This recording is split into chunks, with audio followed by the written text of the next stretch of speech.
Salve fratres, mari kita bahas secara ringkas dua konsep penting dalam debat Katolik Protestan soal kitab suci atau Alkitab.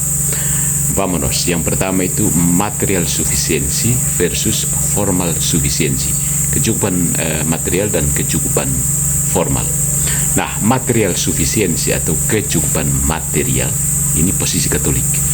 Katolik percaya bahwa seluruh kebenaran ilahi yang perlu untuk keselamatan memang ada dalam kitab suci. Tetapi tidak semuanya tertulis secara eksplisit atau jelas, ya kan?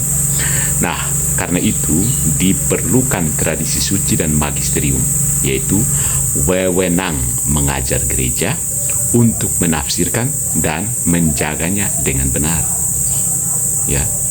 Lalu poin yang berikutnya itu sebagai analogi ya untuk material sufisiensi ini. Kitab suci itu seperti peta lengkap, tapi kamu tetap butuh kompas dan pemandu supaya tidak nyasar membaca peta tersebut. Ya kan? Nah, yang kedua formal sufisiensi atau kecukupan formal. Ini posisi dari sola scriptura. Kitab suci itu secara formal sudah cukup. Banyak Protestan percaya bahwa kitab suci tidak hanya cukup secara isi, tapi juga cukup jelas dan memadai untuk dimengerti oleh siapapun, siapa saja.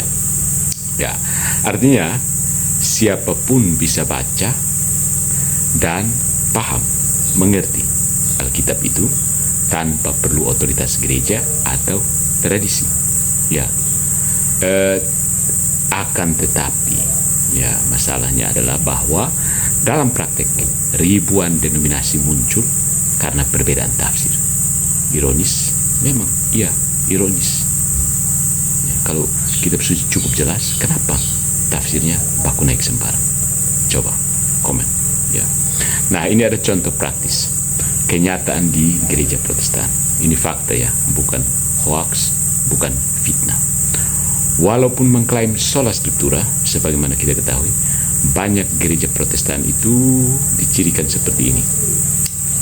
Tetap merujuk credo kuno, seperti pengakuan iman, Nicea, ya credo Nicea, atau misalnya Augsburg Confession. Itu tradisi dong, itu tradisi loh, begitu. Kemudian mereka juga tetap mengandalkan tafsiran tokoh tertentu, misalnya Calvin, Luther, Wesley. Ini semacam magisterium informal, ya. Ikut struktur gerejawi, misalnya sinode, majelis, jemaat, dan sebagainya.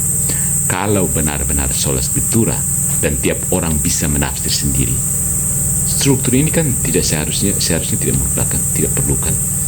Ya, biasanya mereka berdalih bahwa itu semua diterima asalkan tidak bertentangan dengan kitab suci. Tapi siapa yang bilang tidak bertentangan dengan kitab suci? Siapa yang harus bilang itu? Jadi meskipun mereka menolak sistem Katolik, sebenarnya mereka membangun ulang sistem otoritas sendiri, tapi dengan label yang berbeda. Jadi tidak mungkin kitab suci itu sendirian. Sola scriptura itu nonsens. Jadi mereka terpaksa harus menciptakan tradisi dan magisterium baru, ya kan? Asal bukan Katolik. Jadi sola scriptura memang terdengar indah secara teori, tapi dalam praktek banyak gereja Protestan juga tergantung pada tradisi, tergantung pada otoritas pengajar tertentu, konsensus komunitas. Jadi kalau Calvinisme harusnya begini, Reformed harusnya begini, ya. Nah, ujung-ujungnya mirip Katolik, ya kan?